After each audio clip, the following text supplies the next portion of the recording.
දරා ගන්න බැරි තරම් හිත ගොඩක් බර වුණාම, හිත අසරණ වුණාම ඒ වේදනාව අපි තව කාට හරි කියන්නේ විසඳුමක් බලාපොරොත්තු වෙන්න නෙවෙයි. වචනකින් හරි හිතට සැහැල්ලුවක් දේවි කියන ඒ අහිංසක බලාපොරොත්තු ඇතිව තමයි අපි අපේ දුක වෙන අයට කියන්නේ.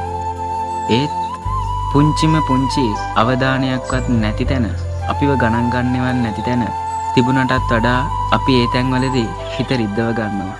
ඇත්තටම අපි ඉපදුනේ තනියම නම්, මැරෙන්නේ තනියම නම් ජීවිතේට එන හැම ප්‍රශ්නයක්ම, හැම දුකක්ම, හැම අසරණකමක්ම විසඳ ගන්නටත් ඕනි අපි විසින්ම තමයි.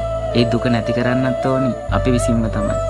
ඒක නිසා අනුන්ගේ පාරවල් වල තමන් හොයනවට වඩා ලේසි තමන්ගේම පාරේ තමන් හොයන එක.